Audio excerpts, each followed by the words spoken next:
Allahumma fassalli wa sallim wa barik ala Sayyidina wa Maulana Muhammadin ibnu Abdillah. Allahumma salli ala Sayyidina Muhammad wa ala alihi wa sahbihi wa mawala. Hadirin sidang Jumat yang dimuliakan Allah, sedetik pun Allah tak pernah berhenti untuk mencucurkan nikmatnya kepada kita.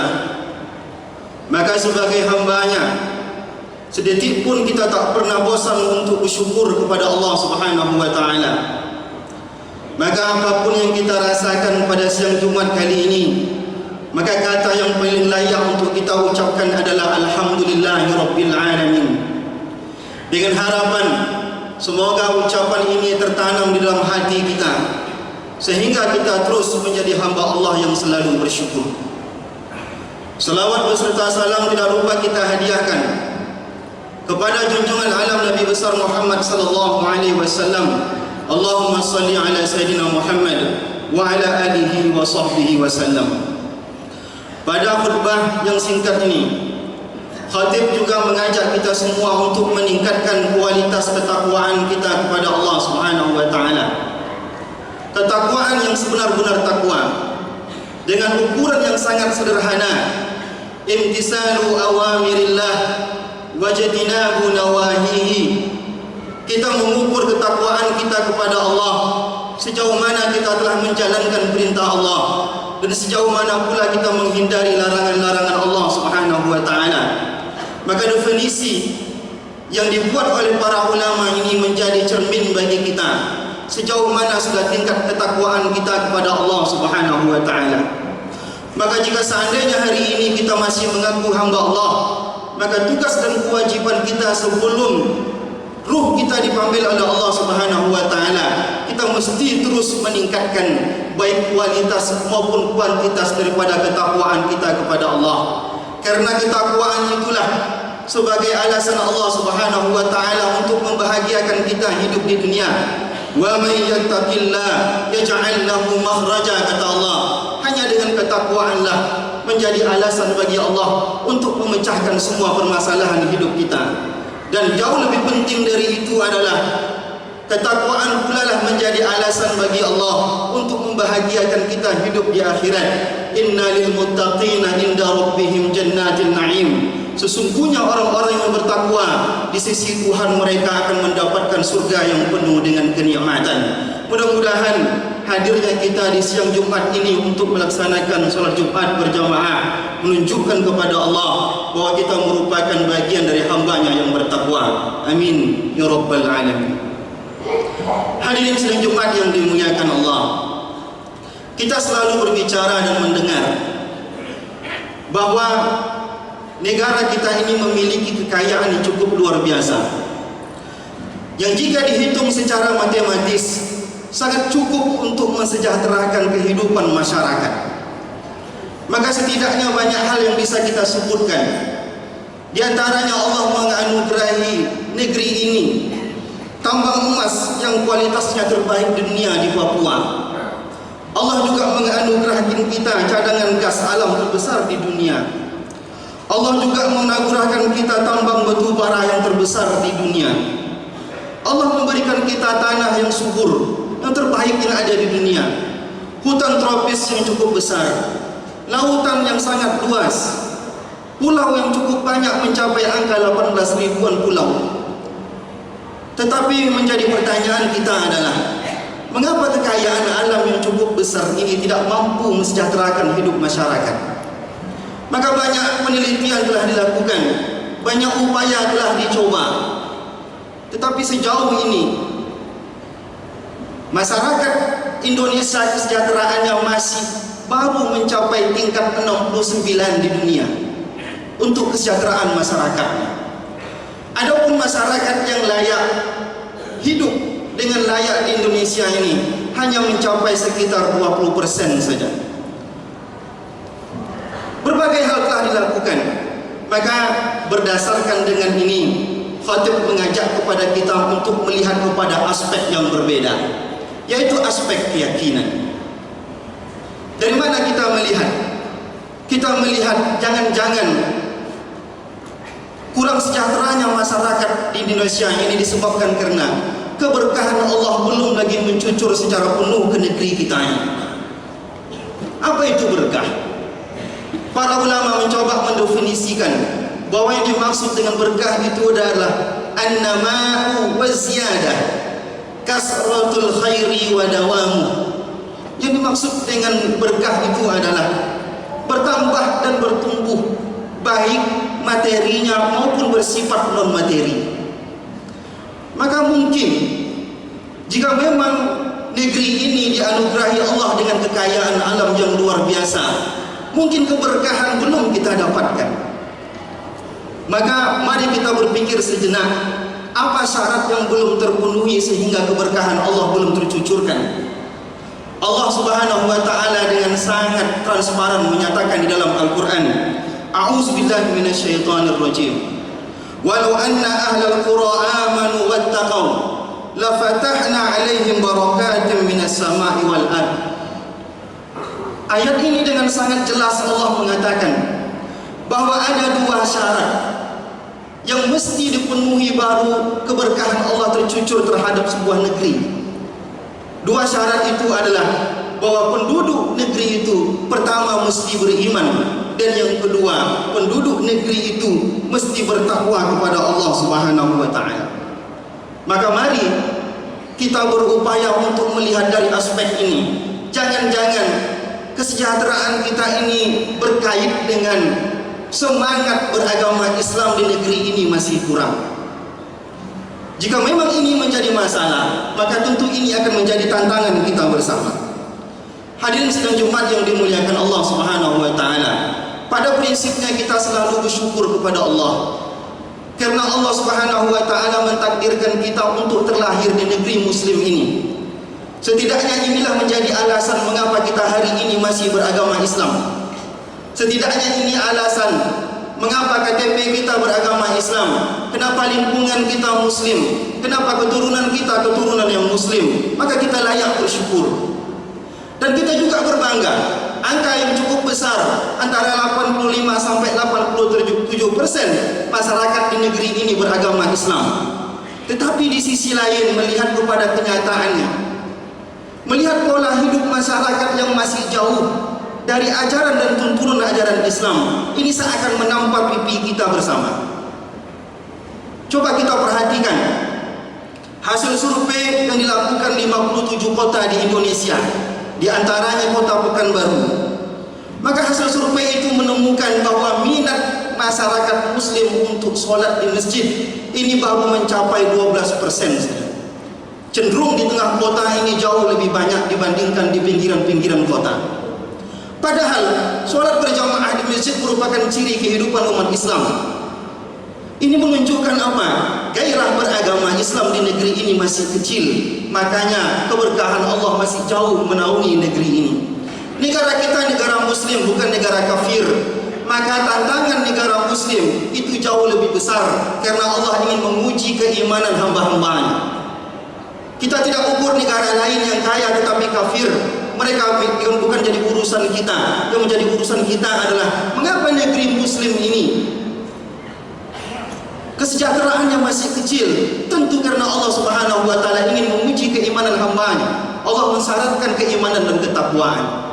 Bukan hanya itu, jika kita melihat bahwa negeri yang mayoritas muslim ini, orang yang menggunakan jasa bank syariah baru hanya mencapai 18,75% dibandingkan pengguna jasa bank konvensional. Padahal di dalam Islam menggunakan jasa bank konvensional yang berbasis riba ini diharamkan. Mengapa baru 18% yang menggunakan jasa bank syariah, di mana kira-kira 81% lainnya? Bayangkan, Kompasiona.com merilis bahwa hari ini remaja telah melakukan hubungan seksual, jumlah angkanya 63% sebelum melakukan pernikahan. Sebelum menikah, remaja kita telah berhubungan seksual, dan angkanya sangat fantastis, sampai 63% remaja kita sudah berzina dan melakukan hubungan seksual sebelum menikah. Di mana kita melihat ciri keislamannya? Penelitian lainnya juga membuktikan sekitar 23% remaja di Indonesia ini telah meminum minuman keras dengan berbagai bentuknya. Kira-kira di mana kita melihat ciri keislaman itu? Maka jawaban yang paling singkat hari ini bisa kita jawab adalah ini semuanya disebabkan karena gairah. Keislaman di negeri ini masih sangat kecil sekali. Maka wajar kalau kita selalu merengek kepada Allah, ya Allah turunkanlah kesejahteraan bagi masyarakat. Tetapi ada syarat yang tak terpenuhi. Bagaimana Allah bisa mencucurkan keberkahan sedang syarat yang Allah tawarkan belum lagi kita penuhi? Syarat itu adalah bahwa masyarakat mesti beriman. Syarat lainnya adalah bahwa masyarakat mesti bertakwa kepada Allah Subhanahu wa taala. Hadirin sidang Jumat yang dimuliakan Allah Subhanahu wa taala. Maka yang menjadi masalah hari ini adalah semangat atau gairah beragama kita masih kecil sekali. Maka hari ini wajar ketika Sayyidina Ali radhiyallahu anhu, yang juga kata-kata Sayyidina Ali ini dikutip oleh Buya Hamka dalam bukunya. Kata Sayyidina Ali, fatinun likulli musibatin fi mali. Orang-orang gelisah berbuat segala hal jika sesuatu terjadi pada dirinya. Wa iza usiba lidinihi lam yashkuri, dan dia tidak merasakan apapun jika hal tersebut terjadi terhadap agamanya. Orang hari ini sudah menjadikan agama nomor 2. Hari ini meskipun agama Islam menjadi agama yang mayoritas, tetapi penduduk di negeri ini tidak menunjukkan sedikit pun pola hidup yang Islami. Ciri keislaman masih terlihat dari menara-menara masjid yang cukup banyak, tetapi untuk keseharian hidup bermasyarakat dan bersosial belum lagi mencukupkan atau mencerminkan kehidupan Islam yang sesungguhnya, meskipun angka hari ini cukup luar biasa. Maka hadirin sedang Jumat yang dimuliakan Allah, efek dari itu semua sangat besar sekali. Hari ini terjadi kecampuran antara hak dan batil. Justru batil lebih dominan dibandingkan pada hal yang hak. Masyarakat sudah sangat jauh kepada agamanya. Dan yang lebih ironis lagi adalah keberkahan Allah hari ini terasa sangat jauh sekali dari negeri ini. Maka ini menjadi tanggung jawab kita semua, tanggung jawab seluruh elemen masyarakat, yang terutama tentunya tanggung jawab ini terlimpahkan kepada pemimpin dan penguasa. Hadirin sidang Jumat yang dimuliakan Allah, menjadi penguasa dan pemimpin bukanlah perkara yang mudah dalam agama. Di dalam Islam, tugas pemimpin cuma ada 2. Pertama, mensejahterakan hidup masyarakat di dunia, dan juga berupaya untuk mensejahterakan hidup masyarakat di akhirat dengan segala fasilitas yang membutuhkan itu. Maka jangan katakan hari ini bahwa pemimpin hanya perlu memikirkan ekonomi umat, pendidikan, keamanan, tetapi lebih dari itu adalah pemimpin juga mesti memikirkan kehidupan beragama masyarakatnya, khususnya masyarakat yang beragama Islam. Maka jika seandainya hari ini ekonomi sudah baik, keamanan sudah terjaga, pendidikan sudah maju, hidup masyarakat sudah modern, maka tugas pemimpin masih belum selesai. Jika seandainya masyarakatnya belum lagi hidup secara agama dengan benar, pemimpin belum lagi bekerja dengan selesai. Jika seandainya hidup masyarakatnya sejahtera, tetapi masyarakatnya masih menjadi calon api neraka. Maka yang benar tugas utama dari pemimpin adalah bahwa penguasa ataupun pemimpin mesti memikirkan kesejahteraan dunia masyarakatnya, dan terlebih dari itu adalah kehidupan akhirat. Maka hadirin sedang Jumat yang dimuliakan Allah Subhanahu wa taala, maka di dalam agama kita menjadi penguasa itu bukan perkara yang mudah. Allah mensejajarkan atiullah wa atiur rasul wa ulil amri minkum. Allah mewajibkan masyarakat untuk patuh kepada pemimpinnya. Maka Imam Ghazali mengatakan as-sultan zillullahu fil ardi. Penguasa merupakan bayang-bayang Allah ada di permukaan bumi ini. Apa maksudnya? Karena penguasa juga memiliki misi untuk melanjutkan misi kenabian, untuk mensejahterakan kehidupan dunia dan juga mensejahterakan kehidupan ukhrawi masyarakat. Maka kita sangat rindu sekali pemimpin-pemimpin terdahulu yang berhasil. Bukanlah pemimpin yang mengucapkan alhamdulillahirabbil alamin ketika terpilih, tetapi pemimpin-pemimpin terdahulu selalu mengucapkan inna lillahi wa inna ilaihi rajiun ketika terpilih untuk menjadi pemimpin.